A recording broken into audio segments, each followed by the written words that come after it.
وای بابا ولاړې چې چنګل وګټي پایګاه یې بایلل. سلامونه وخت بخیر دوستانو.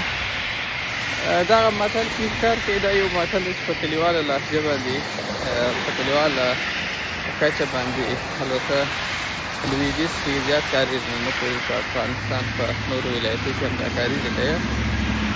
د دې موضوع یا د دې هغه مطلب هغه تفسیر داسې دی چې یو نیم وخت موږ د یو څه په ترلاسه کولو په هڅه کې یو، خو وینو چې نور څه د لاسه ورکړو، ډېر څه د لاسه ورکړو. هدف او موخه دا ده چې په دا وروستۍ کې دا د بلمل مسله چې رامنځته شوه چې د پاکستان فوجي ظالم حکومت لخوا پر بلمل باندې نظامي هوایي برید وشو. وروسته تر هغه بیا رسنیو دا څرګنده کړه چې امارت هم د هغه په وړاندې ځواب وویل.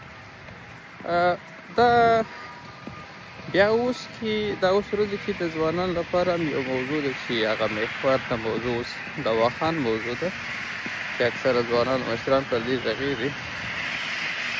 ما ته دا د واخان موضوع چې زه کله کله فکر کوم چې اوس پاکستاني رسنۍ دا ادعا کوي چې واخان د پاکستاني فوجي سرتېرو په واسطه کې یا د دوی په کنټرول کې دی او دا موضوع دوی داسې انعکاس کوي.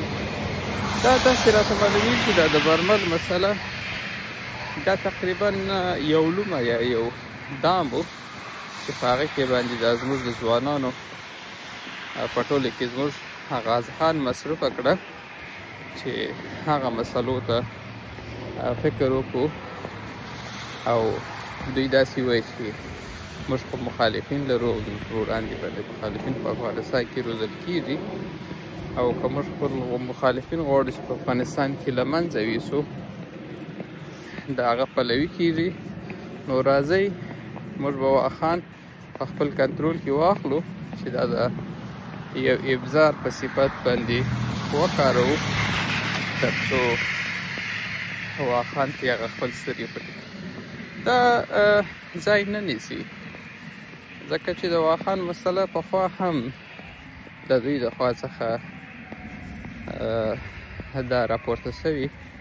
موږ خو خپل د ډیورند د مسلې موضوع نه ده هېر کړې او نه هېروو او نه راتلونکي نسلونه هېروي. د هغې دعوه هم شته ځکه چې هغه حقوقي او قانوني اړخ بین المللي اړخ د افغانستان جغرافیه ده. هغه قومونه چې هلته پراته دي هغه د افغان ولس یو برخه ده چې هغه یو وخت سره بیل شوي.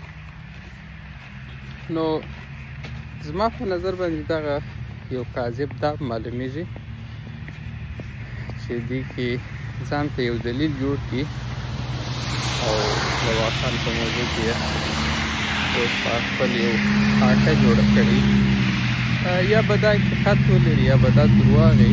ولې دا موضوع د پاکستاني رسنیو لخوا دا اوس راخپړول شوې ده، انعکاس ورکول کېږي او دا د افغانستان لپاره یو حیاتي موضوع ده ځکه چې موږ د چین سره دا وصلوي او دا په هیڅ افغان دا ونه مني په هیڅ صورت باندې. دا د افغانستان د سر قیمت لري او په هر صورت باندې به دوی څخه ساتنه کېږي.